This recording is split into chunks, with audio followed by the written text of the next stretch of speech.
Yo, yo, yo, what is going on, my beautiful brothers and sisters, fellow radiators of love? My name is Jamal Pope, aka J Phoenix, and this is going to be this week's installment of Cosmic Convergence. Of course, we missed last week because I was out of town, but we are back with this week's Cosmic Convergence. This one's going to be covering Wednesday, August 14th to Tuesday, August 20th. And boy, do we have a lot to talk about this week. First of all, how are you guys doing? Hopefully you guys are having a wonderful day. Just waiting to... Alright, cool. Yep, so got it right here too. So I can keep track of anybody that happens to hop on and comments and all that sort of good stuff. So, but yes, this is going to be a definitely very intense week. A lot of energy, a lot of things happening, a lot of transits, and you know, this is going to be one of those weeks that we're going to be like, wow, yeah, that was a major shift. I know I've been saying that for like a lot of these, but it's like, that's just the astrology of 2024. It's like major shift after major shift after major shift. It doesn't seem like it stops. And this is another one where it's just like, oh shit, okay, here we go. Like, this is another big shift. So I'll talk a little bit, of course, about the transit itself, the week itself. And of course, I'm going to show you guys the image for the thumbnail, kind of explain the thumbnail. But just real talk, y'all can feel it. I think everyone can feel it. That this thing's about to pop. It's about to burst, right? It's busting at the seams. And there's been an expansive quality to the energies that we are taking on and to the energies that we can handle. It's like the threshold for what is being put on our plates is growing. You know, God is expanding that threshold for us. So it can seem like a lot, but especially for those of you that can feel that expansion, you are more than equipped to handle it. It just is going to be a bit challenging. Now, this is going to be a week that's really going to challenge your integrity, whether or not you could stay within your spiritual integrity and not succumb to the manipulation, the swaying, the deceitful perceptions of we can go back to the way things were, we can go to Candyland, you know what I'm saying? We can go to Neverland, you know what I'm saying? And that, you know, all of these things are good and dandy. And that someone's going to come and fix everything for us.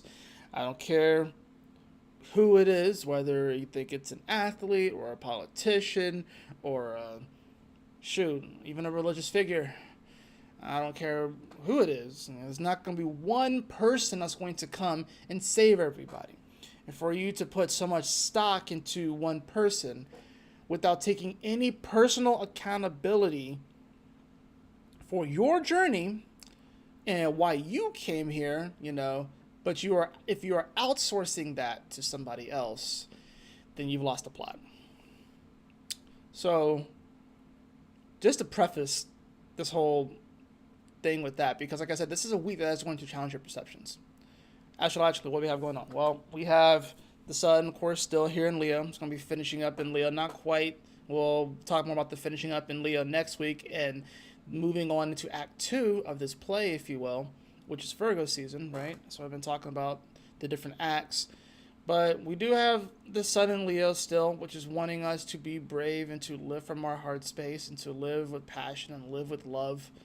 And we are going to see, of course, this week, a multitude of things. First off, we're going to see Mercury, of course, come back into Leo, right? But before that even happens, we're going to see Mars and Jupiter conjoin here on Wednesday. And we're going to see these two planets in mutable air make a square over to Saturn, which is in Pisces, mutable water. And Mars will square Saturn first, and then Jupiter will square Saturn. And this actually will be a mutable T-square because the moon will actually meet up with this while the moon's in Sagittarius. Then we kind of turn our attention to Mercury as Mercury ingresses back into Leo, right? So we're going to ingress back into Leo. And then it's going to end up hitting this interesting degree. There's going to be another T-square that happens after this stuff. We're going to see another mutable T-square. This time it's going to be involving Venus and Saturn and Jupiter with Mars. Of course, a full moon in Aquarius as well. And Mercury's going to hit that 27th degree while the moon, is performing a yod as well. So that's the interesting thing about it. We're going to see a yod with the moon, Neptune, and Mercury, while Mercury is at 27 degrees, which is the degree that the full moon is going to be happening at. The sun will be at 27 degrees, will move to 27 degrees, and then that moon will move to 27 degrees of Aquarius, and we'll have a full moon. And then after that full moon, like I said, we get another mutable T-square, this time involving Venus, Jupiter, and Saturn. And Mars is there too. So as a lot of things are happening on the axis of perception, the mutable signs, which rule perception, like I said. This is going to challenge your perceptions. This is going to challenge the way that you see the world, the way that you see yourself. And it's going to be very, very important for you to maintain your spiritual integrity, because if you don't have integrity here, you will be easily swayed. You'll be easily manipulated. And this is a time where people are going to be pulling on heartstrings and trying to pull on sensationalism. And now this was going to happen in the small scale and of course the larger scale as well. I don't want you to think that's all just large scale. So in your personal life, just be on the lookout for slick salesmen. Try to pitch you something that seems like it's too good to be true, or that's going to fix all your problems. Because that's the scary thing here, where someone's going to try and maybe pitch like a panacea to all your problems, and it's going to be able to fix everything and take things back to the way they were. It's not going to happen. It's not possible. So we have, of course, the young hero with this dragon here. And we have this shady-looking merchant pointing at this potion, explaining the potion. I didn't even realize how effed up this dude's hands were. But I redid this image like 14 times, and this was like the best one I got. So it is what it is, you know what I'm saying? So, but anyways, so the kid, he's looking at the man, and the man clearly is hiding something. And the dragon's kind of sitting there like, are we actually going to go along with this, or are we playing him who's trying to play us? And that's almost kind of the way that you have to look at this week. You almost have to act like you're going to fall for it, but then not really fall for it. Because I don't think meeting this energy with hostility is going to be the answer. I don't think that's going to be the answer. I think the better thing to do here would be to kind of smile in the face of people that might try and deceive you, and walk the other way. Or situations, and walk the other way. So this potion, if you will, if I think about potions, I do think about mutable energy, especially Pisces, right? Especially Pisces. Potions, alcohol, booze, mead, concoctions, witches' brews, if you will. This potion it's going to be offered. This potion is going to be the cure. It's going to power you up. It's going to level you up, they say. This merchant is like, if you take this potion right here, you will become stronger. Your dragon will become stronger. You will never miss a target. You will always hit your target. I can speed up your training, whereas before it would take you 5 years to master this craft. You can take this potion and it only take you a matter of a couple of days. Oh, well, that sounds pretty nice, the young man says. That sounds pretty good. Well, I like demonstrations. I see you have a bow and arrow back there yourself, so can you please demonstrate for me? Oh, well, I've already taken this potion, so I don't need to take this potion, but you definitely need it. I've done my fair share of adventuring, young lad, and I don't need to take the potion. I've already taken this potion. You need it more than I do. Really? Really, says the young man. Do I really need this? And the dragon's just kind of snickering. Like, this old geezer thinks he's going to try and pull a fast one on us. But that's kind of what this week is. It's like, are you going to let old geese just pull fast ones on you? Are you going to let slimy snakes, like slimy, snaky snake oil salesman try and sell you something, sell you some sort of dream, some sort of idea, some sort of perception that if you take this thing or you do this thing, that all your problems are going to be solved, and that whatever discomfort that you're feeling, whatever strain that you're feeling, that this is going to cure all of it. That is the danger of a week like this. Because there's going to be a bunch of these salesmen around. And they're going to get some people. They're going to get a lot of people. Not going to lie. They're going to get a lot of people who are not self-aware, who are not in their spiritual integrity, who are flat out ignorant, and also people that probably, maybe they're tired of the spiritual work. Maybe they want to go back to being ignorant. Maybe they want to go back to sitting on the sidelines and they don't want to be on the front lines anymore. I remember I tried to do that. I even said, if you've been on this channel for a while and I took a break, I was like, I'm tired of this. I'm going to retire. I'm going to go to the sidelines. I'm tired of being on the front lines of this shit. Yeah, well, God pulled me back to the front lines. I had no choice. So I had no choice but to come back to the front lines. But there are going to be a lot of people that go to the sidelines that they can't handle it anymore. It's too intense. It's easier to go along with the crowd. Much easier to go along with the crowd. Unfortunately, with that full moon, which is a point of release, a lot of people are going to actually release their desire to be liberated.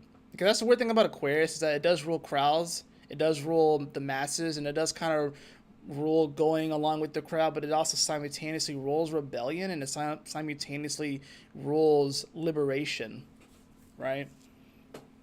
But unfortunately, the thing that a lot of people are going to be giving up is, in fact, liberation. Why? Well, it's because liberation has been pushed and it has been presented as something that does not require hard work, effort, strain. But that is the very thing about liberation and freedom, is that you appreciate it more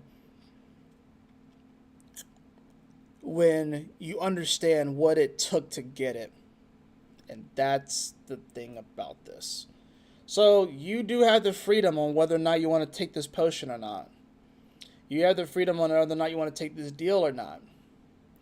But you also have to realize, and you have to be very discerning about what deals you take this week, what deals you cut this week, what conversations you have this week, what agreements you have this week, what things you decide to take on this week.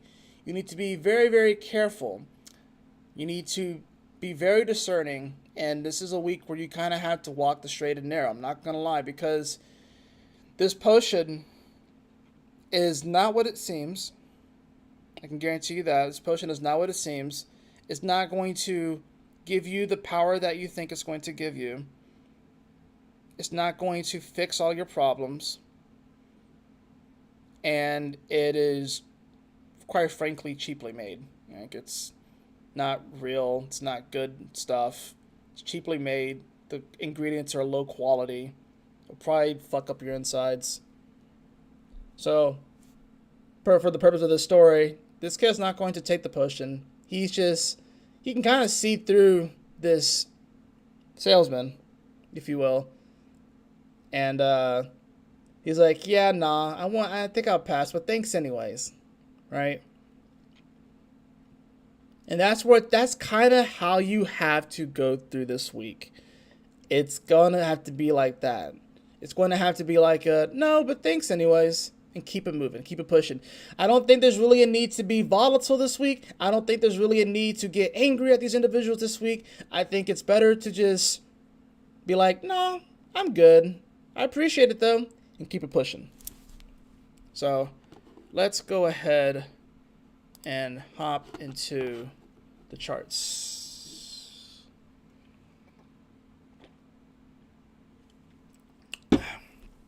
So that's Tuesday. Well, let's see. So, I mean, of course, we're finishing up here on Tuesday. We have that moon in Sagittarius getting ready to conjunct Antares, and it's actually getting ready to make a square over to Venus as well. So, We're about to see that actually happen here shortly. As we can also see, the Mars-Jupiter conjunction has begun. And we will see that throughout the rest of the evening and into tomorrow on Wednesday. We will see this, and Mars will, of course, surpass Jupiter, and we'll get to that 17th degree. But let's go ahead and move this forward hour by hour, bit by bit. So we're going to see that, that moon's going to hit that 10th degree right here, and it's going to, well, actually, no, it's not going to square Venus just yet. They actually square at 11 degrees. So it's going to be, of course, in the middle of the night. If you're in Europe, this is like your morning, how your morning's going to start. Now, I do think it's kind of interesting that this does also have another, this is still a mutable square, because you have Aldebaran here, the fixed star Aldebaran with Venus and the moon with Antares. So this is definitely, I'm going to be real with y'all for a second. Like, I think so many people are kind of wanting to go towards the Aldebaran, that kind of energy, and kind of feel the highness of it. Aldebaran is the heavens and stuff like that. And Antares, though, Antares, you gotta understand, is a bit of a gangster. Like, that's the fixed real star Antares. He's a bit of a gangster. Whereas Aldebaran is like the decorated, war general. You know what I'm saying? A little bit by the book, but it's definitely a little more like decorated and like celebrated, whatever like that. Antares is like, like by any means necessary kind of dude, which is very interesting. So that's the weird thing about this. Now, of course, this moon, and this is like very minor astrology, but this moon is also going to be with the asteroid Icarus. And if you know anything about the story of Icarus, it's about flying too close to the sun. So this is like, we got to kind of be discerning. It's like, are we going to fly too close to the sun here? Especially emotionally, we're going to fly too close to the sun and then like have our wax wings melt and then we just crash into the ocean? Or are we going to kind of find the balance between this, of course, with Venus and Virgo, which does rule Libra, which is about finding that balance and that harmony between these two areas. And that's the interesting thing. It's like we can reach for the heavens, but if we reach too far, we may crash and burn. And by the heavens, I don't necessarily mean like, and when I say the heavens, like if we reach for the heavens, it's more so like we can reach for these perceptive highs in life. Because this is Gemini, right? We can reach for these perceptive highs, right?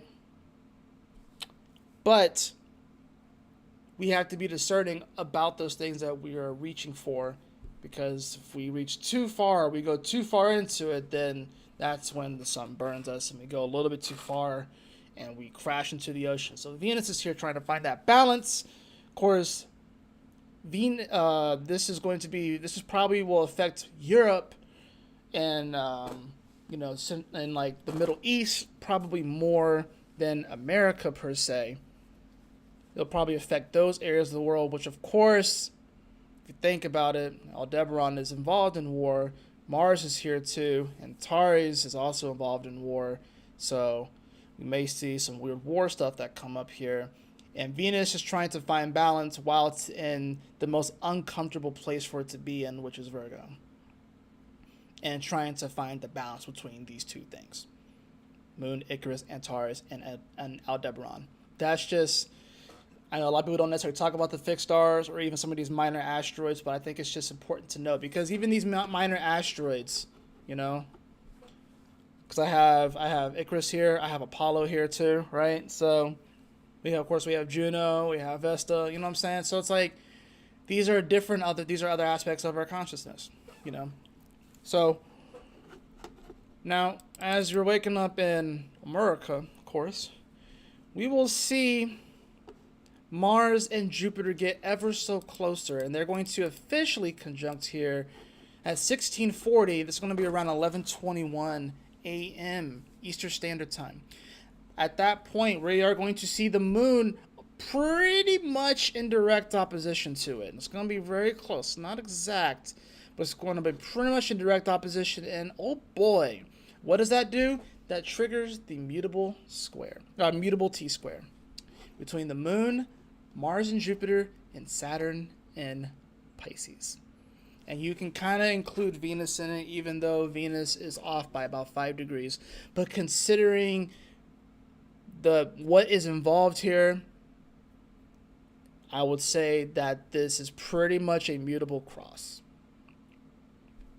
Anytime that you get crosses where all 4 signs of a particular modality are being triggered, it's a big fucking deal. It's like an X marks the spot. So, because this is mutable, this is talking about our perceptions, right? This moon in Sag, people getting emotionally attached to their beliefs and their ideals. And, like I said, beliefs, not facts or truth with Gemini, but beliefs. It's going to be a direct conflict with the way that we feel about it, because Mars is here with Jupiter, and it is inflaming the situation. Jupiter already feels constricted in Gemini, right? And now Mars is coming up here, and it's like it's just going to just raise the temperature. The temperature is going to get raised with this, especially with the moon and Sag. So now you have this rising temperature with Mars and Jupiter coming together in Gemini, already making things very weird as far as the communication and our thoughts and stuff like that. And Mars, like I said, deals with inflammation. It deals with war, right? In Jupiter, like I said, it does deal with our beliefs. It does deal with this expansive quality. It does deal with, how we try to look on the positive side of things, right? It does. Some people do equate it to fortune and stuff like that. Well, they are in square to Saturn and Pisces. So the only way that you really are going to, I guess, experience the fortune is if you are still in your spiritual integrity. It's Saturn and Pisces, right? So, but that's the thing. Because Saturn is in Pisces and Neptune is with Pisces here at 29 degrees and 17 respectively, this is going to be one of the first attempts of... I'm trying to pull the wool over your eyes so you don't see.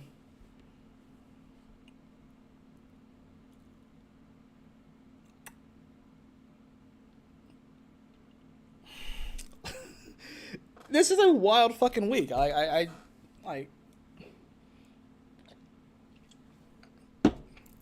trying to articulate and put in the words. It's kind of interesting too. So I would say anybody that has planets around 15, 16, 17 degrees of any of the mutable signs, yeah, be on the lookout. I myself have this. I have Mercury at 16 degrees of Sag. So for me, it's going to be mental stuff. It's going to be like mental health. It's going to be like, I got to make sure that I'm not doing something that's going to push the boundaries, that's going to maybe cause mental health issues, or maybe has caused mental health issues in the past stuff. So I got to be straight and clean and not worry about, I probably shouldn't drink tomorrow. You know what I'm saying? Like, that's the thing. Like, I probably shouldn't drink tomorrow. Probably shouldn't smoke tomorrow. Like, different things like that, right? So now, if it's Pisces, of course, this is dealing with, like, your dreams, and this can deal with drugs as well because it is Pisces, and this is dealing with the hidden zone, it's dealing with the subconscious, right? Sag, of course, is about beliefs, Virgo is about our day-to-day reality, Gemini is our thoughts, so it's interesting, like I said, I'm getting hit with this directly with the 16-degree Mercury in Sagittarius. I'm also getting hit with this because I actually have Jupiter in Virgo as well. My Jupiter is at 11 degrees of Virgo. I think it's progressed to 14 degrees at this point. So my Jupiter is also getting hit. So that's so I'm getting hit from multiple angles with this thing, right? So, but that's just the thing too. We probably look to the mutable signs to see how they are responding and reacting to things, because as mutable signs or mutable suns and stuff like that and moons, they react and they adapt. They react and they adapt. So whereas, say, like a cardinal sign may take the action and then you kind of see what the repercussion is, right? They tend to act really without thinking and stuff like that. Fixed signs, things will happen and they will just remain kind of fixated, and it takes them a while to change. It takes them a while to move.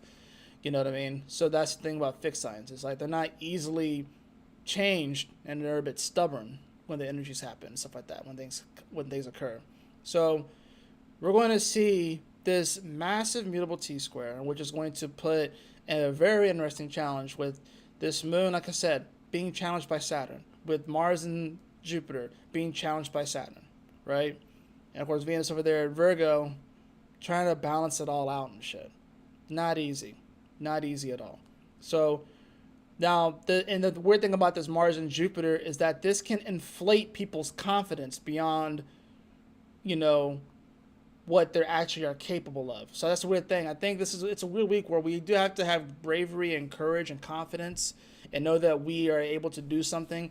But the weird thing about this is that that's the thing about this salesman. This salesman is super, super confident that this potion is going to help the kid, but he's trying to deceive him. So that's the thing about it. It's like there's an ulterior motive here. And there's going to be some people that have ulterior motives this week. There are going to be some groups of people that have ulterior motives. You know? And we have to have the discernment to be able to decipher that and to keep it moving and to not fall for the tricks. Because Mars and Jupiter and Gemini, mind you, that's a charismatic individual. And they could probably try and sell you anything. But like I said, Jupiter still doesn't like to be in Gemini. But it's going to make the best of it, especially with Mars there. And it's just going to inflate it. It's going to fire it up. And inflame it. And intensify it. And embroil it. So we just have to be careful with that. That you don't want anyone pulling on your heartstrings, especially when it comes to your beliefs. He's like, hey, well, if you believe in this thing, you should trust this thing I have for you, or this person that's going to come and save you, or this entity, or this idea, or this law that's going to make your life all better. You got to be careful about that. There's the reason why I have Bayonet here. This is my favorite ghost Pokemon next to Haunter. I love this guy, but he is a puppet, right? It's a ghost Pokemon where a ghost essentially essentially came inside of a puppet, right? And took over a puppet and will just lie unassuming, but then will sap the souls of those that lower their guard. You don't want to lower your guard too much this week and have your soul sapped. You know, you don't want to have your soul sapped. Probably a good week to not really be on social media too much. Probably a really good week to not be on social media too much. Just saying. So, we're seeing that square happen with all this craziness, mutable, changing, adapting. How do we adapt to these times? How do we move through this? Well, Mars is going to move past Jupiter, and it's going to officially square Saturn. And like I said, Wednesday is kind of it's a pretty major day as far as that goes. Now we are going to see, going into the evening, a nice little fire trine begin to form between the moon, Chiron, and the sun. But I find it kind of interesting that a lot of the positive aspects that we've been seeing lately, like the trines and the sextiles or the grand trines, they're usually involving a planet that's not really super comfortable. So it's like we have to be able to see the beauty and the positive things that are working out and to go with that and realize that, hey, you know, I know not everything's perfect, but I have this thing going good for me. I have this positive thing going for me, so that's what I'm going to focus on, right? Anytime that you get a grand fire trine, beautiful moment of inspiration, passion, you know, feeling the fire of life, loving life, you know what I'm saying? And with this one in particular, this is a moon in Sag, so emotionally we're going to be a little bit more concerned with the matters of Sagittarius things, shooting from the hip, values, maybe not values, but education, learning things, you know, our beliefs, you know what I mean? Chiron and Aries, kind of simple, but it's like, you know, expressing yourself, you know, being who you are, even if there's some weird shit there, you know, because Chiron is a bit weird, it's a bit awkward, you know, has a very weird orbit. So it's like, do you have the confidence to be, and then the sun there in Leo, of course, just loving yourself and just being you. So it's like, not saying that the other signs don't love themselves, but it's like Leo, like when Leo walks into a room, they're like, I'm a Leo. Like, it's like, yeah, we get it. Okay.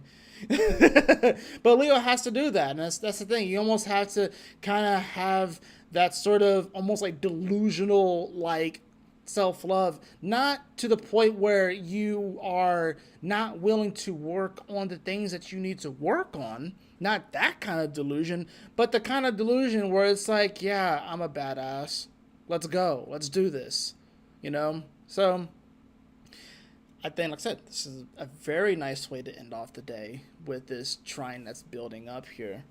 Now we can see that by this time Mercury has also shifted back into Leo. In fact, it shifted back into Leo earlier in the day. So like in the evening time here on the East Coast, we're going to see that Mercury shift back into Leo, thus triggering the yod that we saw the first time that Mercury came through here. Because when Mercury first came through here, it made this aspect where it quincunx Pluto and it quincunx Neptune, which are in sextile to each other. So now it's happening another time. So we're going to actually get this 3 times, this particular yod, where everything's pointing towards Mercury. It's the finger of God, right? At 29 degrees. 0 degrees Virgo, 29 degrees. And that's what? That's Regulus, and that's also where Venus retrograded last year. So it's kind of important. It's triggering that energy again. At this time, like I said, it's going to be at 20 degrees. So, like I said, Wednesday, definitely, as far as the energy goes, it's on the, like serious, like, lookout, like, meter. Like, I would say, like, if I were to equate this to, like, a weather forecast, like, because that's kind of what astrology is. It's like, yeah, you know, very intense. There's going to be a flood of energy, if you will. You know what I'm saying? So it's like, how are you going to, I guess, find your esoteric boat so you don't just get washed up under the current? Because that's kind of what the day is. You don't want to get washed up under the current and swept away. So, I think a lot of this is, like I said, it's going to be pushed through, like, social media, TVs. Some weird shit's going to happen, pulling on the heartstrings of people. And because because a lot of this is mutable, like I said, it's going to be dealing a lot with the mind. We're going to see a lot of mental health stuff happen this week, especially with Mercury in Virgo, which deals with mental health. And it's the fact that it's going from Virgo back into Leo. It's like, yeah, we're going to see a lot of mental health stuff come up this week. Especially once we get to that, the final Mutable T-Square with Venus and Virgo too, as it makes aspects to Jupiter and Saturn and Pisces. Mental health is going to be a massive deal this week. So just be on the lookout for that. Now, moving into Thursday, we're going to see, of course, this moon continue this transit. It's going to trine over to the sun, and it's going to trine over to Chiron here, right? And then, of course, is going to make interesting. It's going to make an interesting square, of course, over here to Neptune here at 29 degrees, right? So we're going to see that energy, if you will. I guess you could say there's another square here because Black Moon Lilith is at 1 degree of Libra, but it's kind of loose and stuff too. So we will see this moon that is going to make that square over to Neptune.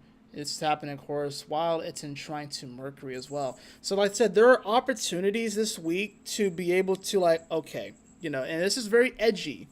29 here, 29 here, 29 here. So it's gonna make the energy very edgy. Even with Uranus here at 27 degrees and Pluto here at 0 degrees. There's a lot of edgy energy right now. which is why the nerves and the nervous system can be a little bit up and the electricity can be a little bit up. And it's just like, how do you find a way to ground all of this, especially, like I said, with the Uranus here in Taurus. Uranus is all about electricity, and it's in grounded Taurus, right? So it's like, how are we going to ground all this energy? So we're going to see this moon shift, of course, into Capricorn here on Thursday. And I think that actually is, even though the moon doesn't like to be in Capricorn, I think that's going to be sort of like, okay, like we can kind of emotionally ground ourselves, but you're only going to really feel grounded is if you can do the Capricorn thing and be an adult and like mature. And that's the thing about it. Because if you're not willing to do the adult thing and mature and do the Capricorn thing, then this moon in Capricorn is not going to feel that great. And that goes for really any moon in Capricorn transit, but especially with the week like this, with all the energy and all the craziness that's going on, this moon in Capricorn can give us an opportunity to emotionally ground ourselves into something that we can see, like a long-term vision, something that, and that's the thing, we can develop the vision with the moon in Sag, but we have to actually start to establish those practices in Capricorn, or continue those practices in Capricorn if you're already doing them.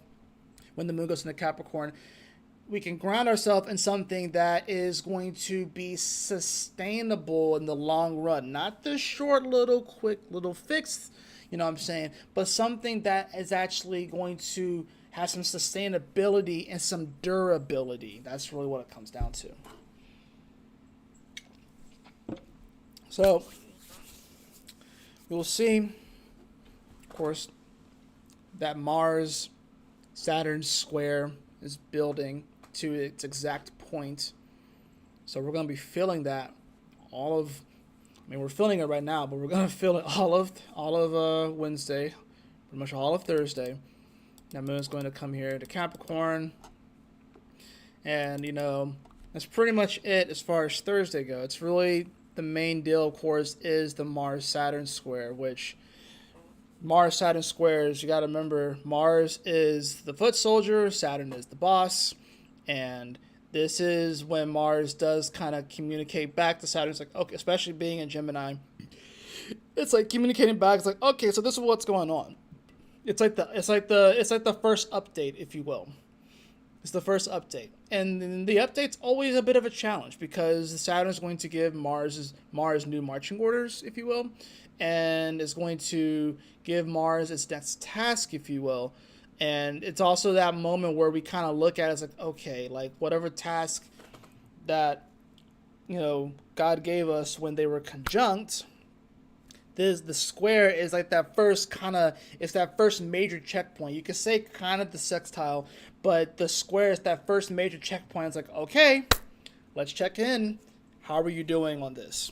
So you got to think back to what was happening when they were conjunct. Right, so you got to go back to, April, pretty much, right?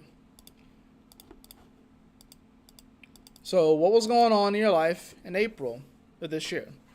All right, you got to go back to that time. Of course, this was, after the major eclipse too that happened. So yeah, you have to think back to the eclipse. What was going on during the new moon solar eclipse in Aries, Where were you? What was going on during that time? Okay, now fast forward to, today, and like I said, getting here to this Thursday, if you will, where Mars is now going to be in square to the Saturn. It's that first checkpoint. It's like, okay, what have you learned? How far have you gone? Where's your experience points? Where have your actions led you to in this current moment? So that's something that we're going to be looking at here on Thursday, right? Like I know for me personally, it's like the eclipse. I remember the day of the eclipse, I was at this little spiritual shop near where I live, and I was watching the eclipse there. Fast forward to now, the shop's not even there anymore, and I'm still doing this though. I'm still making the videos, but the shop's not there anymore. So it's And it's unfortunate. I think the owner's going to be looking to move into a different place at some point. I need to actually reach out to her because I think her birthday either passed already or it's going to be coming up soon because she's a Leo. But the shop's not even there anymore. So it's like my life back then was different. I was going to this shop once, sometimes twice a week, setting up shop, doing readings for people, and now I'm not doing that. You know what I mean? So it's like, what have I learned from that? Well, I would say that it didn't stop me from doing the videos, but also I'm not getting as many readings as I did was back then. But I'm still making the videos. I'm still doing that. And also I think it's about the time that I spent doing that, how I filled the void. Well, I probably could have filled that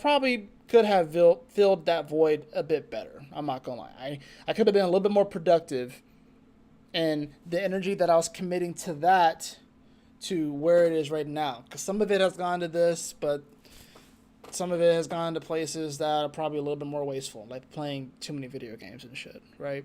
I probably could have spent that exercising, or I probably could have spent that like writing or doing something like that. Or making even more videos. Who knows? But this is going to be that first checkpoint. It's not the end of the world if you're not perfect, because no one's going to be perfect. When we get to this Mars-Saturn square, no one's going to be perfect. That's where the whole, you have to do sort of the mature adult thing was like, well, shit. Don't throw a tantrum over this shit when the moon is in Capricorn. Just kind of like, well, all right, it's not perfect. You just kind of, you check off the boxes that you got through, the tasks that you got through, and the ones that you didn't get through. Determine if you still value those things, if you still want to do those things. If you do, cool. Make sure that you get them done. If not, find something else. Find something new. You know what I'm saying? So that's just where we're at. So it's going to be like this first little checkpoint here, this Mars square Saturn. And then, like I said, we kind of get like an updated task list. We get like an updated quest. So like the quest, like the spiritual quest, kind of gets a bit of an update here on Thursday, if you will, right? So now moving into Friday.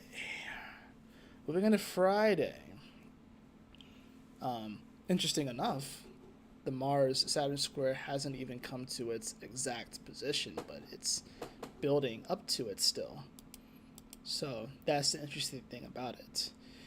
We will see, of course, this moon going further into Capricorn is going to conjunct Ceres, and then we will see that Mercury come off of the exact quincunx to Neptune, so that yacht is pretty much coming to its close, although we'll still kind of feel it a little bit, but it is kind of coming to its close.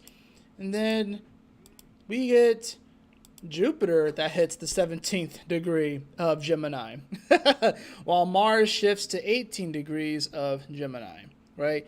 Now, what's interesting that the moment that that Jupiter hits 17 degrees and it starts to square Saturn, right? That is, the moment that the moon is going to actually be trine to Venus. So you're dealing with, once again, it's a nice harmonious aspect, sure, but it deals with the moon, which is in detriment, and Venus, which is in fall. So it's like the harmonious, beautiful things are sometimes where the challenges lie, and where it's not the most comfortable. But it's worth it, especially since Venus deals with worth.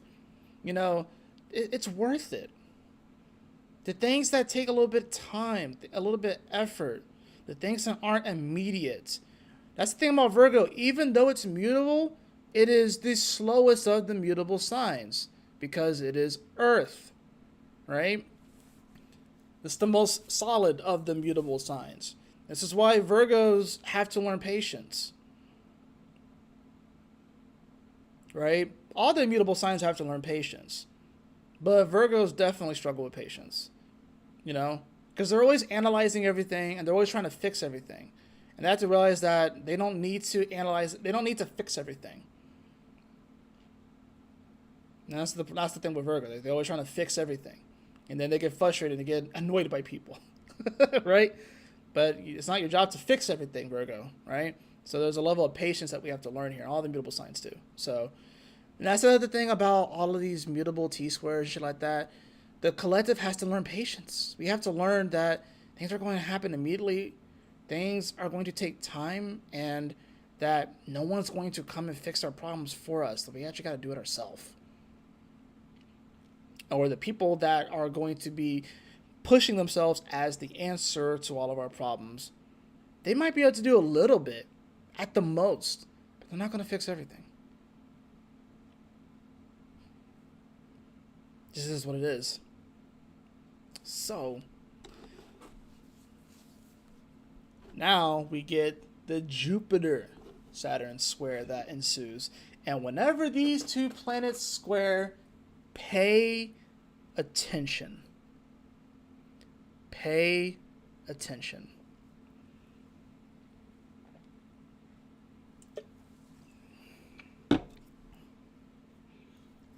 Jupiter's not going to win this square either.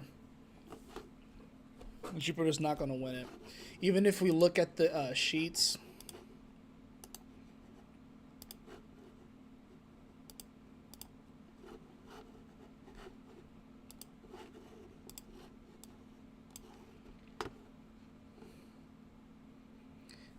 Interesting enough, Saturn's actually at -5 and Jupiter's at -3. I don't know, so maybe Jupiter does win it. Maybe Jupiter does win it. But it's two negatives, so it's not like it's not like it has much of an advantage. Maybe because Mars is with it. You know, maybe that's the only reason why. But it's not like either of these planets is like super, super strong. You know what I'm saying? So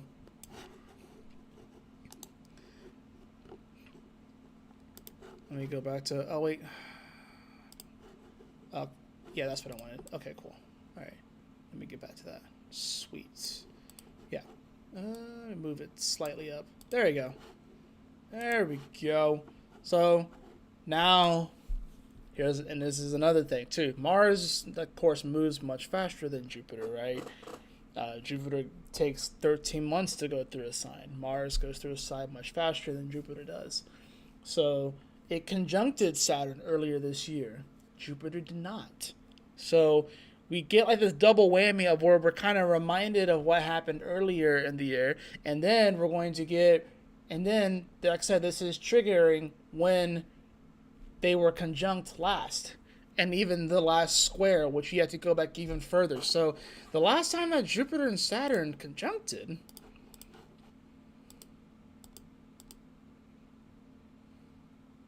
you got to go back 2020. And we all know what happened in 2020. So, and that is a major triggering point because it's what that was the 0 degrees where they all met up.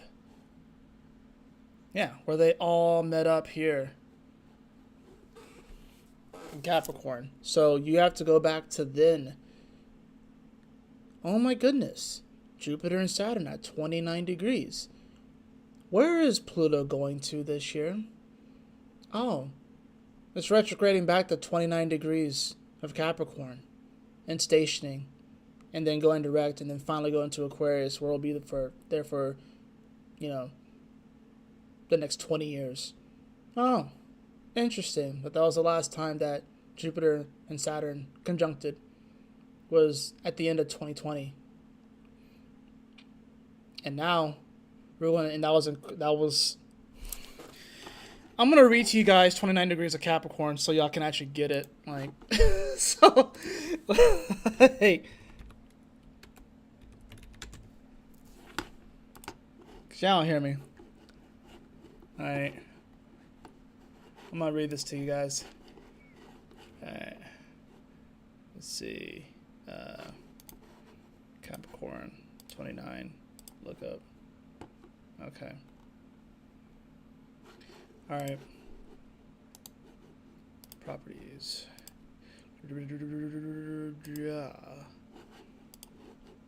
All right. Move myself over a little bit, right? All right. So, directors of a large firm meet in secret conference. This symbol shows meeting with others in order to lay out plans, to have secret meetings of people that are often VIPs in some way, or at least in charge of decisions, or governments or empires. The directors meet, they conference or just conference call, exchange views, ideas, gossip. There may be decisions to be made or plans to be laid out. Do you make all of your decisions on your own, or do you need help? You can often call on the relevant knowledgeable friends or authorities, as you are bound to know them or how to meet them, and you'll iron out the details. Sometimes, however, you may feel shut out by those in charge. Masterly controlled, sharing innermost secrets, confidential information, big guys, calling the shots, governments and secret spies, strategies, having a say, councils, doors, excluding those affected by decisions.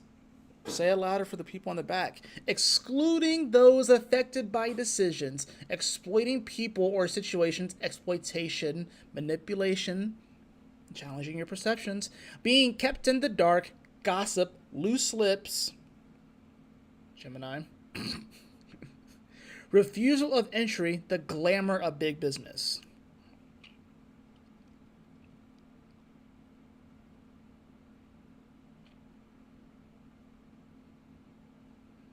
That was the last time that Jupiter and Capricorn met.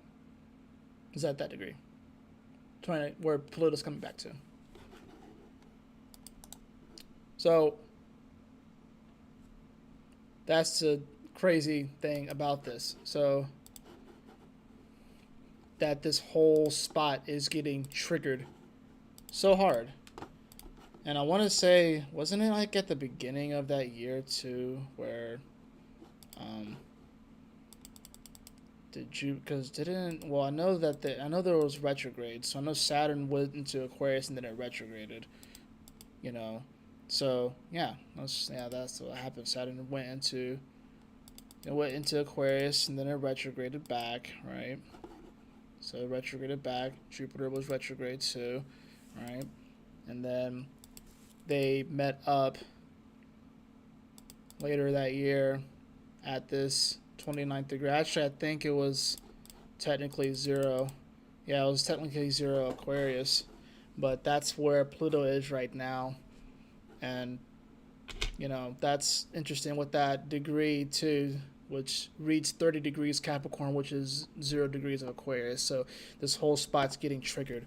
So the fact that they met here last, and now we are getting the square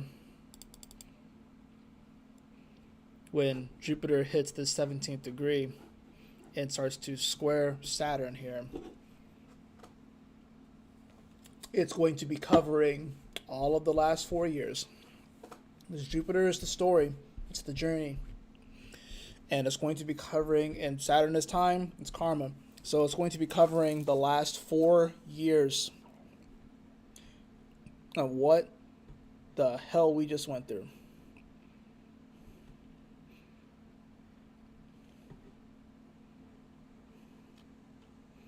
And this is happening with, like I said, it's like the moment when, I think it was like the moment that Jupiter entered, like I showed, it was, that moon was what? Yeah, it hit 17 degrees. Yeah, that moon was enshrined to Venus. So the moon's going to trine Venus. And then the moon, of course, is going to actually sextile Saturn, of course. Of course it was sextile Saturn. And it quincunxes Jupiter, which makes it even more awkward. So that's the weird thing about it. It's like we're going to kind of look at our lives like, wow, that's awkward, that's weird, and I can't believe all that stuff happened. You know what I'm saying? Especially with Jupiter here. This is dealing with beliefs and people talking about their beliefs. And the moon of Capricorn is going to be like, it's going to feel a little bit weird, especially if those beliefs let us down very austere in weird places and paths. And had us in mindsets that took us in weird directions and mentalities and attitudes. I remember Gemini does, because it's the mind, does deal with attitude a lot, especially with Mars and Jupiter here. So it's like, what's your attitude like? How's your attitude after these last 4 years? How has it shifted? I think, and everyone's attitude has shifted, but did you still maintain spiritual integrity? Because that's the whole thing with the Saturn and Pisces. is that even through all that, and even though your perceptions probably shifted, and and we've all had an attitude adjustment. That's what it's an attitude adjustment. But it's like, do you believe that humanity can make it? Do you believe that humanity's finished? Do you not trust anybody at all? Do you choose to, because I mentioned this in my daily, do you choose to cut people out of your life because they vote for someone different than you? Even though that person that you voted for is not really going to do a ton to change your life. Of course, we did just see about secret meetings, but I guarantee you it's not the president. It's not the president that's in cahoots that's having these secret meetings. They have meetings that we don't know about, but as far as like the ones that are really controlling the shit, it's not the president of the United States. They're not the ones having the meetings that were being talked about at that 29 degrees of Capricorn. I'm sorry, it's not.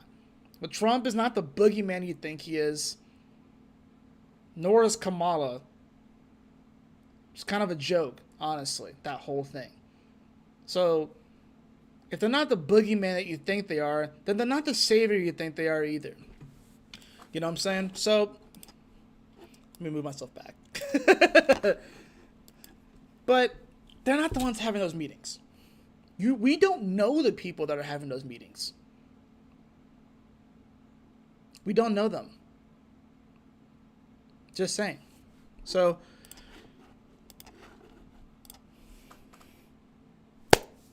Friday is going to be an interesting day as that Jupiter-Saturn square begins to take shape. And of course, remember, Jupiter does move a little bit slower than Mars, so it's not going to exactly square. It's going to be in square to Saturn for a little bit now.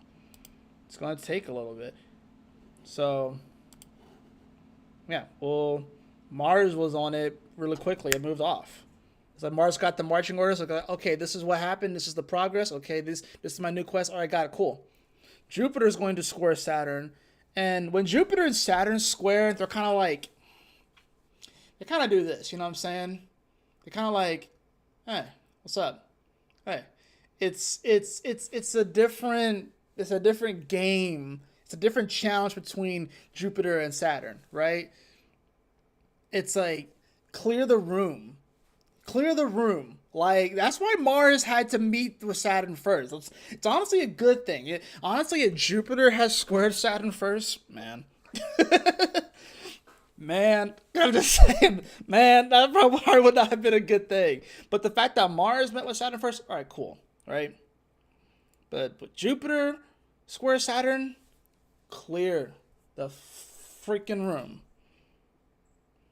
Because it's about to pop off. It's about to pop off, right? So, and it's not going to feel comfortable. Sorry to say, guys, it's not going to feel comfortable. But we can get through it. I believe we can get through it, right? So, we're going to see, we hit this Saturday. Sorry, bug flying around. So, we're going to hit this Saturday, and this moon is going to be going into that final decan of Capricorn, right? We can see that the sun here is getting off of the trine to Chiron, right? We can see that Venus is getting ever so closer to not squaring, but opposing, Saturn, right? And we can see that, of course, the Jupiter-Saturn square hasn't even come to its exact position yet. So now what's interesting too here, of course, is that this moon is going to meet up with all this energy, and it's going to meet up with it's going to trigger the yacht again, because it's going to sextile Neptune here at 29 degrees here on Saturday afternoon as they make quincunxes over to Mercury. And what's interesting about this, of course, is that Mercury's at 27 degrees, which is the degree that the sun's going to be at when there's the full moon. So we have another yacht here. And yes, it's not exact, but considering the sensitivity of the degrees and considering the fact that there are other planetary major aspects that have happened around these degrees, it makes this yacht that much more relevant. It makes it that much more relevant. So we got to take that into consideration. And once again, this is going to bring some edgy energy here with this moon meeting up with Pluto. And involved in this extended yod that we've been seeing for a while now, right? So it's going to move into Capricorn. I mean, not Capricorn. It's going to move into Aquarius, conjunct Pluto exact. Yeah, we can see that this opposition is building up with Venus and Saturn. It's building up, right? And now we are heading into that full moon phase here, Saturday going into Sunday. And we're heading into that full moon phase. And I think the full moon technically happens on Monday too. So, and Jupiter and Saturn still haven't officially squared. So let's keep it pushing. Sunday, moon shifting here. It's at 7 degrees of Aquarius in the morning as the sun's rising here on the East Coast. We have Venus at 16 degrees, not quite in opposition to Saturn, but getting ever so closer.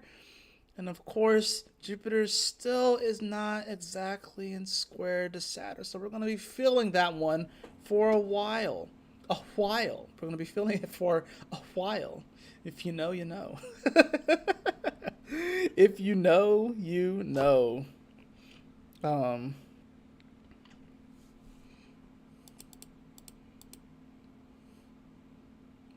Now, as we continue to move throughout the day, we're going to see the Cazimi start to happen. This is the major thing on Sunday, is the Mercury Sun Cazimi that's happening here at 26 degrees. So now these energies are going to be meeting up, and Mercury, of course, is retrograde, and like I said, we're still in Leo season. That's the weird thing about this Leo season. It's like, I feel like this Leo season is one where it's like, hey, it's still Leo season. I know there's a bunch of stuff that's happening in other parts, but it's still my time. That's the weird thing about Leo. Like, and I don't know, like, if you are Leo or if you have prominent Leo energy, like, do you feel forgotten this Leo season? Because I feel like Leos are probably feeling like no one is paying attention to them, and it's still Leo season. And what, like the answer to a lot of people's problems is to be more Leo-like, but since there's a lot of stuff happening in other places, there's not a lot of focus on Leo. So Leo's like, yo, I'm here, right? So it's like now Mercury meets up with this, and this Mercury retrograde, it's been a very interesting one, by the way, too. So now we're going to be a lot more focused in our, like, the mental spaces and our thoughts, back on the sun, back on the heart, back on our spirit. And it's going to be a bit challenging, especially considering all these things that we are still going through, that it's like, yo, do you still have the ability to speak from your heart, from your truth, from the Leo-like aspect? Do you have the courage and the ability to still speak from that place, right? Now, we're going to see that Cazimi pretty much all day Sunday, going into Monday too. And then, bam, the second Mutable T-Square triggers with Venus moving to 17 degrees of Virgo, and it begins its opposition to Saturn as both of those energies are in square to Jupiter. And we have the Cazimi still with Mercury and the Sun. So Sunday night, the energy is going to feel even much more intense as well. And with the moon in Aquarius, you're probably going to want to mostly detach from it. I was going to want to detach and be like, let me just stick my head in the clouds. You know. Just be careful about that too. You don't want to detach too much. You don't want to, like, and that's the thing about it. It's like, because, and Mars is still involved here too, at 19 degrees, it's like, you know, this can be dealing with, I don't know, I just got the feeling of pain, like trying to avoid pain, trying to avoid worry, or trying to avoid the reason why you may have anxiety, trying to avoid the reason why you might have some emotional pain. And that moon Aquarius is going to want to just detach from it. It's like, that's the problem too, is that we're constantly trying to detach and stick our head in the sand or stick our head in the clouds, you know, and especially considering the fact that this is mutable too. It's like people are going to be trying to alter their perceptions too. That's the other thing about this week. People are going to be really wanting to alter their perceptions. And I'm sorry to say,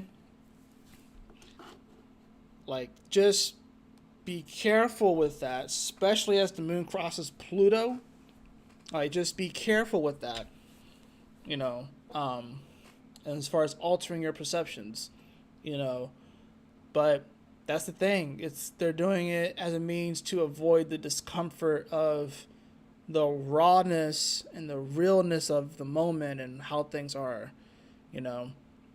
Now, I'm not saying to, because Virgo deals with medicine, I'm not saying to not take your medicines and stuff like that. I'm saying to, like, the escapism aspect of it or even the recreational aspect of it, it's probably not the best place to go to this week.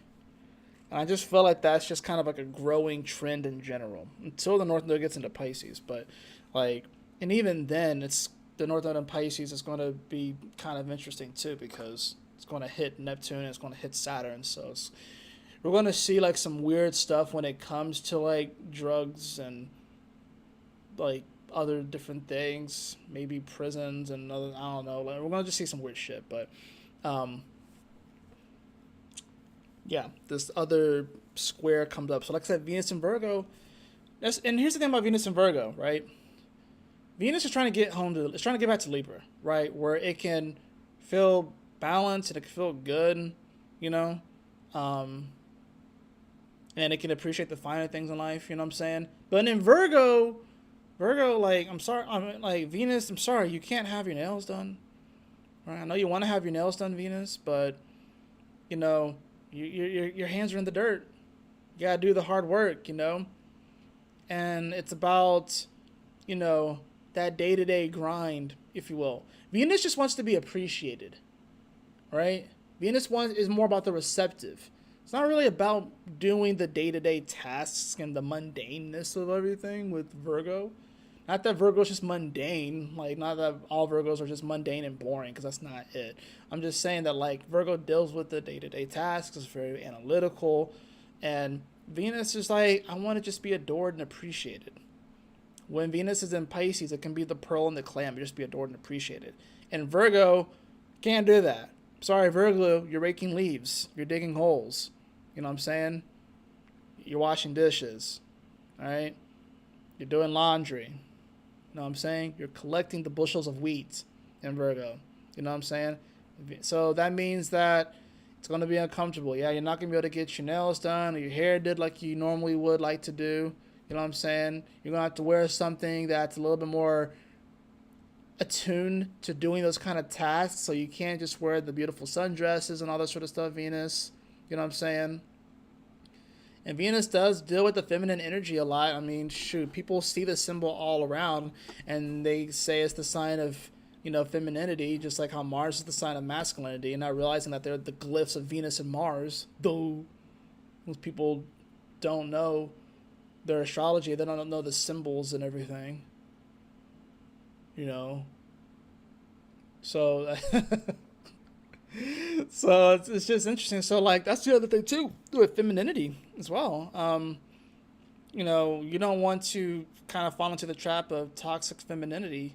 I think toxic femininity is going to be highlighted more than toxic masculinity, but I think that both are going to kind of rear their heads. But I think toxic femininity is going to be a lot more, not necessarily say prevalent, but it's going to have more influence this week. Because people talk about toxic masculinity all day, but no one talks about toxic femininity. You know, people are starting to kind of talk about, but not as much. So that's the thing about this. You don't want to get too caught up in all that. It's like, well, no, I don't want to do that. I want to push that task off. You know what I mean? It's like, well, like, or it's like, no, it's okay. I can have these long nails, but still do hard labor. And I was like, okay. And if you break a nail, then that means that you just wasted your money and stuff like that. But and here's a weird thing about Virgo, because its second house is Libra, right? And Venus likes to be in Libra, and it also likes to be in the second house. So that's the interesting thing about this, is that you can appreciate the beauty of the things that you're building. I know it's not always going to be a quick fix, but it's like you can appreciate the beauty of the things that you're doing. So with anybody, but like chicks, like when you wake up and you're doing your makeup and all that sort of stuff, it takes time to do that. You know, Now, my wife doesn't put on a lot of makeup because she doesn't eat a lot of makeup. But but like, it still takes time to get prepared and get ready. You know what I'm saying? And it's like, that's the thing. It takes time. It's not automatic. You know what I mean? And there's an increased appreciation for things that do take a little bit of time, a little bit of effort. But when we live such a fast-paced, quick society, let me just get my dopamine hit there. Let me just get my dopamine hit there. Let me just get my dopamine hit there. And then it just wears off. You're never going to be able to reach the highs, so to speak, because you're always going to be trying to chase it. This is going to be a week of the high chasers. People that are just chasing the next high and chasing the next high and chasing the next high. Hoping that it'll fix their life. Hoping that it'll fix their life. Hoping that it'll fix their life and cure their depression. And cure their anxiety. And cure their worry. It's not. I hate to say it, but it's not.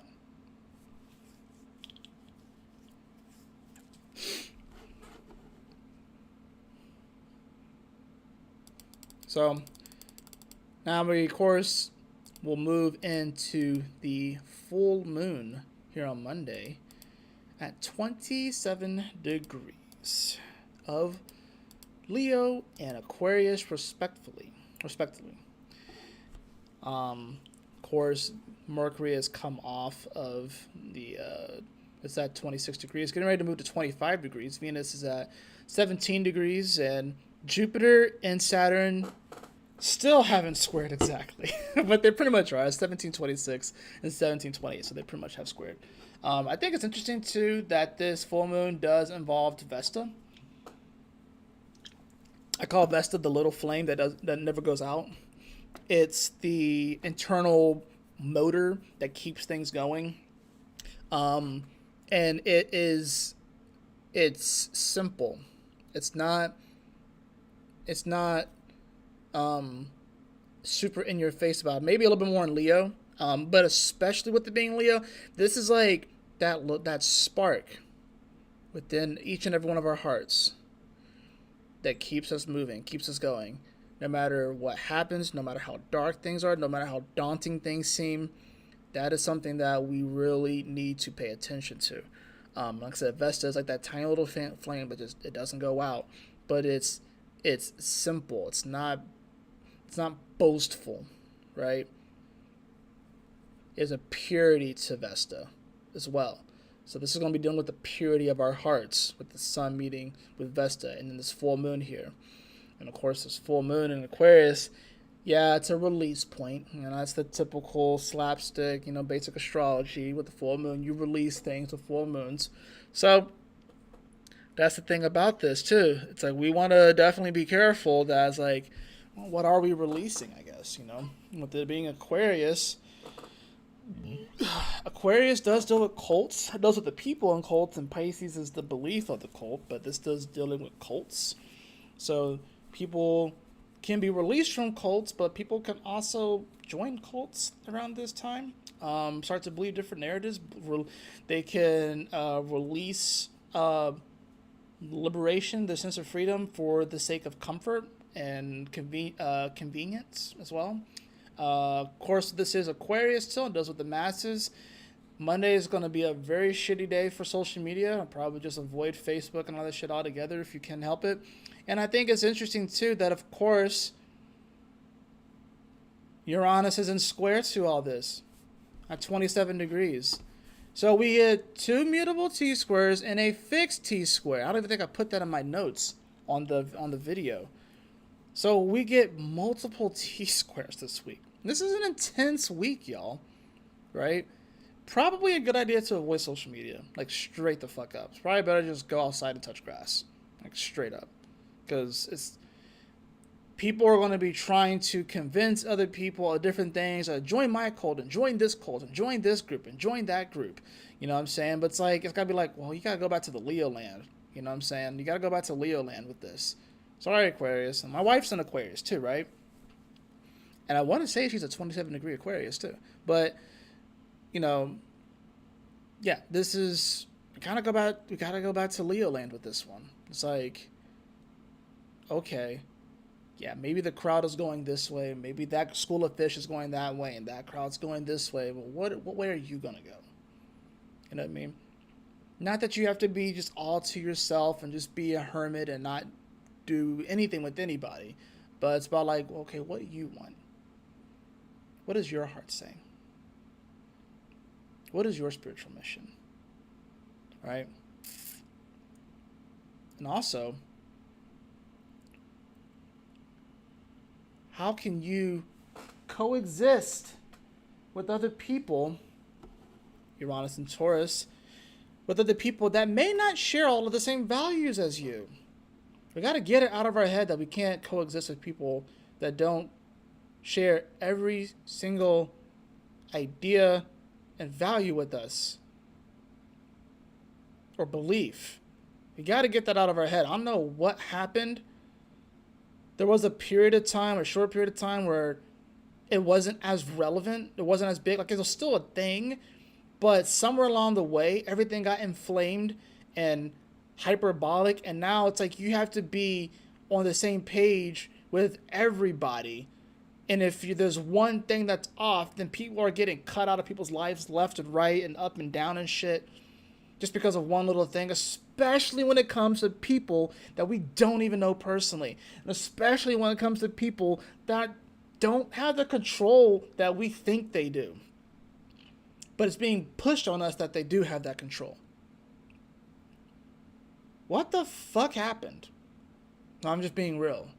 What the fuck happened? I'll talk more about this full moon on Monday, but it's just wild to me. It's just wild to me. So Monday's wild. We still have the mutable square, T-square with Venus, Saturn, and Jupiter, and then you get another one with the full moon in Aquarius and Uranus. Like this, like alert, alert, alert, red alert, red alert, red alert. Pay the fuck attention to this week. Pay attention. Are you being sold something that is being shown as the one and only answer to all your problems? And is this thing a remedy for the hard work? It's like, so there's going to be a lot of shortcuts that are presented this week. Take this shortcut, take that shortcut to success or to upgrading your life, right? This potion is going to be a shortcut. You can skip 5 to 10 different levels. It's like getting a rare candy, and it's like rare candies in Pokemon. When you feed your Pokemon a rare candy, it just levels up. The problem with the rare candy, though, is that it actually messes up the stats of the Pokemon. The stats aren't as good because there are certain values that actually come, and it's actually mathematical, it's actually in the game. There are certain values that come when Pokemon battle other kinds of Pokemon, and they gain these different values, and that affects their overall stats. So that's the thing about it. It's not as strong. Now and that's the weird thing too. When it came to like modern, like when it came to like EV training, that's what it's called in Pokemon. I'm kind of nerding out a little bit, but when it comes, and I never actually did it the proper way, right? They made it a lot easier now to EV train, but it's like you had to battle certain Pokemon because they would give certain values that would be distributed to like your attack, your defense, or your special defense, or your speed, or whatever like that, or your HP. But now it's made a lot easier to do that. But if you were to properly train a Pokemon, right, it'd be stronger than just giving it rare candies. A Pokemon that's trained from level 1 to level 100 without the need for rare candies is going to end up being stronger than the Pokemon that is just given rare candies to get to level 100. Sure, they may be a Charizard faster.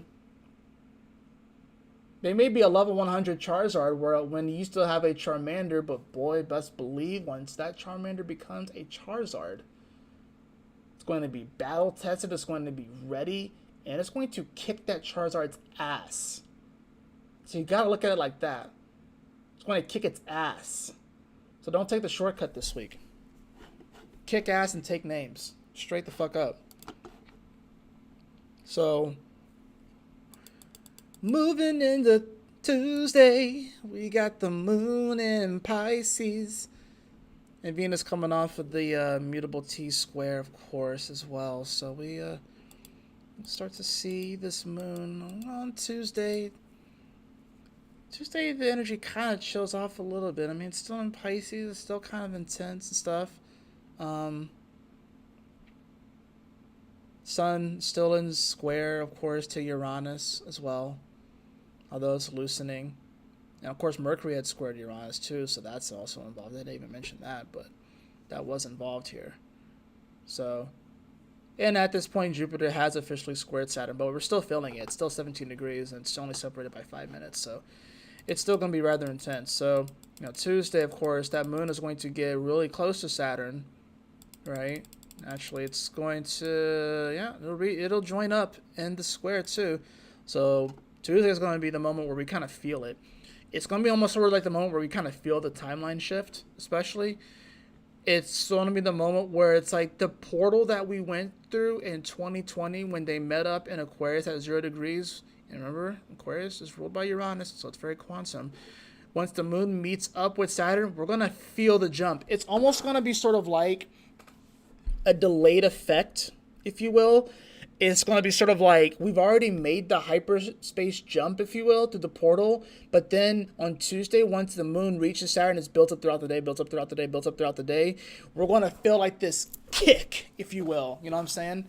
We're going to be like, oh, what the fuck was that? It's like, yeah, that was like a delayed effect.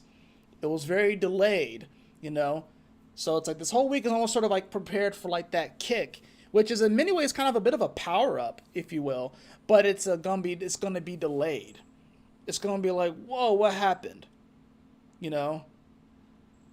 So it's, I think that's kind of the interesting thing about this week is that because of the intensity leading up to it, I think that intensity had to be there to prepare for the kick, so we can actually be better prepared for it.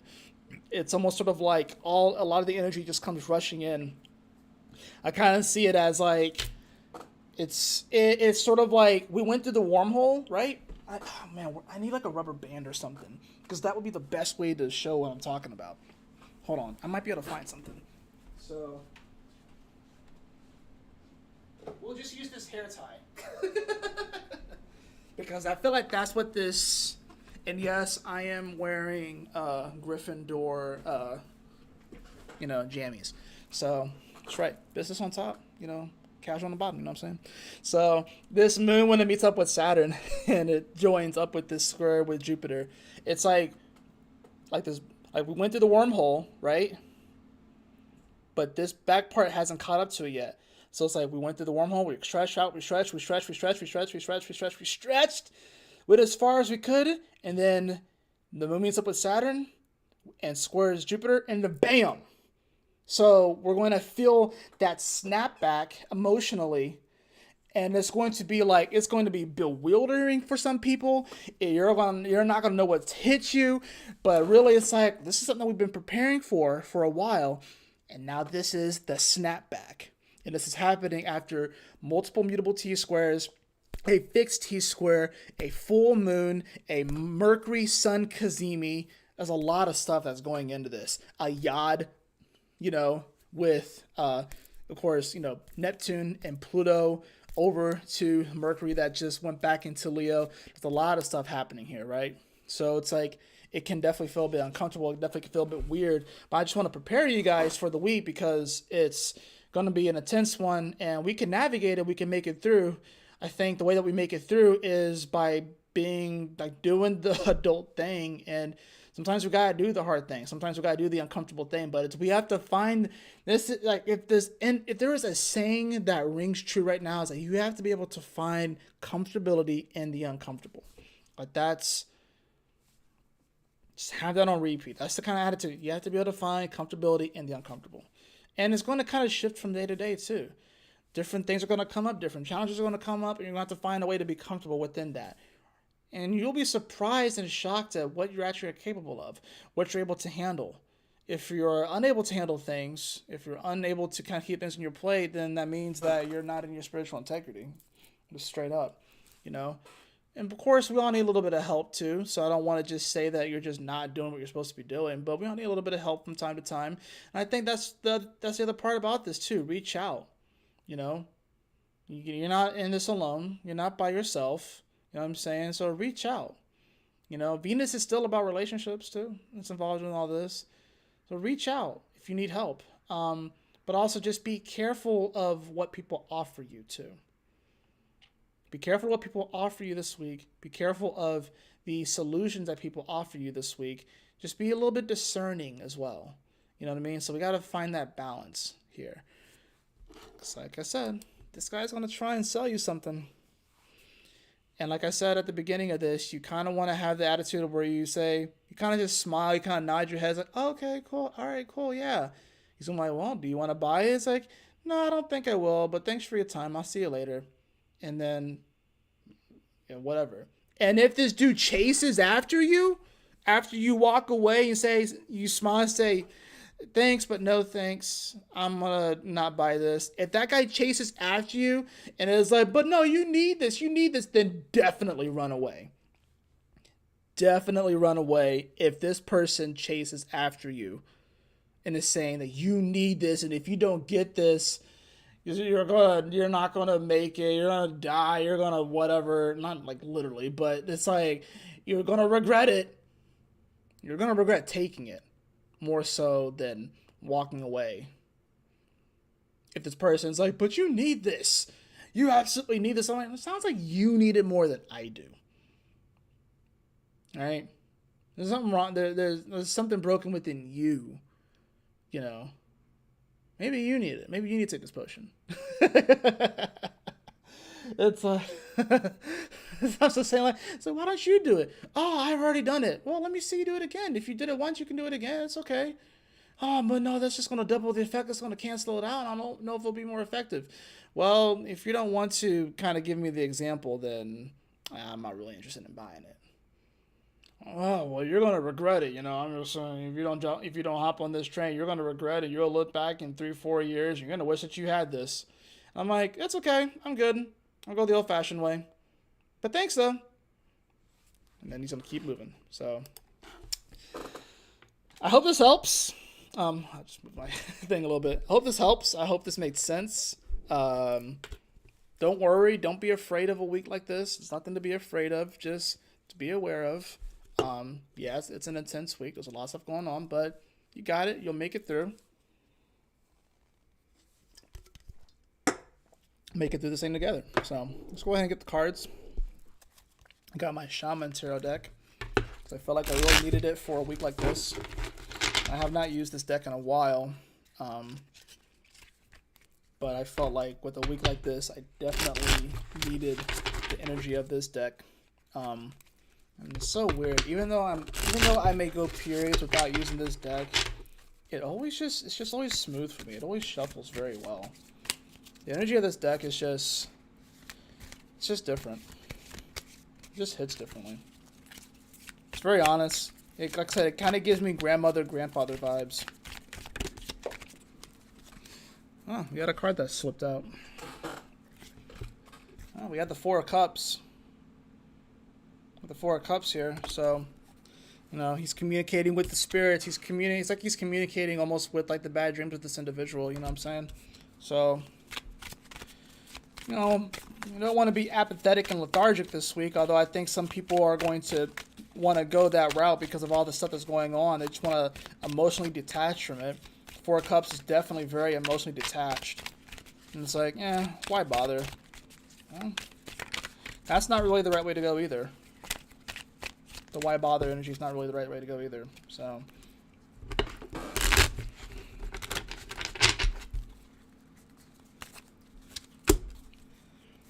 yeah, I have the Two of Swords, the Two of Bows in reverse, but it's the Two of Swords. So, like I said, the stalemate kind of is, and especially since this is swords and this is more, that's like a lot of mental energy here. It's like, yeah, the stalemate, you got to break the stalemate with yourself.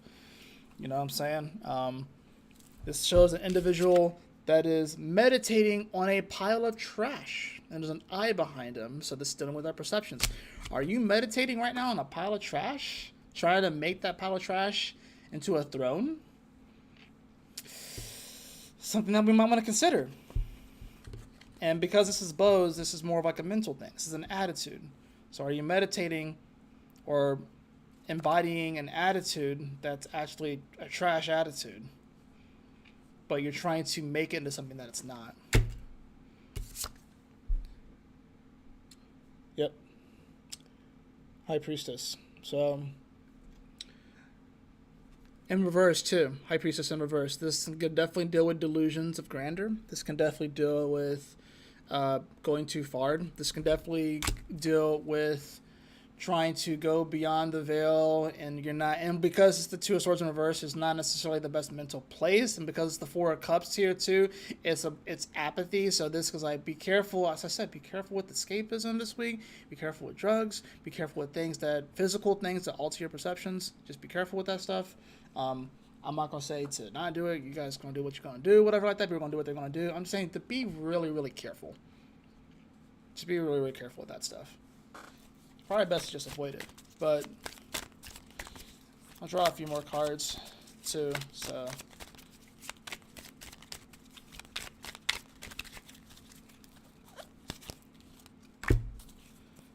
well, you have the Knight of Swords in reverse. Slow it down. That's anything that's what I'm saying. Slow it down. I'm thinking of a song that my dad wrote when some years back. You have to slow it down. You have to slow it down. You have, like, because in the song, essentially was talking about like how, like, the person in the song in their life, they're doing all these things and trying to get all these things to work, whatever like that. And it's just like every single verse was like a moment where it just got too much, and then you have to kind of slow it down. You have to slow it down. You have to slow it down and refocus. So kind of like the thing I said earlier, where it's like, hey, you can level up real fast if you want to. Just take this potion. Just take this rare candy. Is that the best thing to do? I know you got your eye on the prize with the Knight of Swords, but is that the best thing to do? Is it just rush right into it without any type of plan or positive attitude or positive mentality or spiritual purpose or spiritual integrity? We're just going to rush right into things just because we have our eye on the prize and we just want to be that perfect polished thing so much. It's not going to work out that way. It's not going to work out that way. I'm going to draw one more card for you guys too. Remember, this is a reading for the whole collective too, so.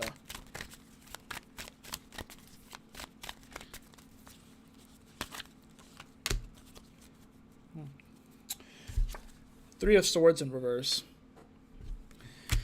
Yeah, it's kind of rough, but at least it's reversed, so it's dealing with the heartbreak that's already happened, and you probably have already healed from it too. Bottom of the deck is the King of Pentacles, so yeah, this is a heartbreak that's like I said, it's already kind of happened, and like I said, this is much more of like a mentality kind of deal, and with the King of Pentacles here, it's still reminding us of what's really important, and to know our self-worth, to know our value, and also this is the king, so this is someone that is kind of built up to this point, and it's interesting because it's like a buffalo head too, right? It's buffalo head, and the buffaloes, they graze on the plains and stuff like that, where seemingly there's like nothing there. It's kind of really cool when you're driving west here in the States and then you just see the buffalo. I remember when we drove to Colorado when we moved there initially, and we drove through Kansas, and there was one point where there's like a bunch of buffalo on the side of the road. I never seen anything like it. It was really freaking dope. It was really freaking cool. But and he has the peace pipe here too. Interesting enough, he has the peace pipe too. So I think that's another part of this too. It's like, offer yourself the peace pipe, offer other people the peace pipe, whether you actually have a peace pipe or not. But it's about coexisting. Yay! Coexisting with people that we may not always agree with. Yay! Like, we just gotta learn how to do that a little bit better. Right? We gotta learn how to do that a little bit better. Just saying. So, the answer is Simple Oracle. Let's see what we have for this card, then we're gonna go ahead and get out of here. I'm gonna make my daily video for tomorrow here shortly, but I know my wife's going to be getting off of work soon, and she's wondering about dinner, so I gotta come up with a plan for dinner here. But Like I said, I trust that this message will assist you on your journey this week. The answer is simple oracle, so whatever comes up, I love it. It all comes back to the sun in Leo. Just laugh. That's going to do it for this Cosmic Convergence, this weekly astrology horoscope. I trust that this message will assist you on your journey this week. I appreciate you all so much for joining me here. But y'all take care. Stay blessed. Have a wonderful week. I will see you all on the daily videos. And we got this, beloved. I believe in you. You're strong. You're much stronger than you give yourself credit for. We got this. But y'all take care. Stay blessed. Have a wonderful week. And I'll see you all on the next video.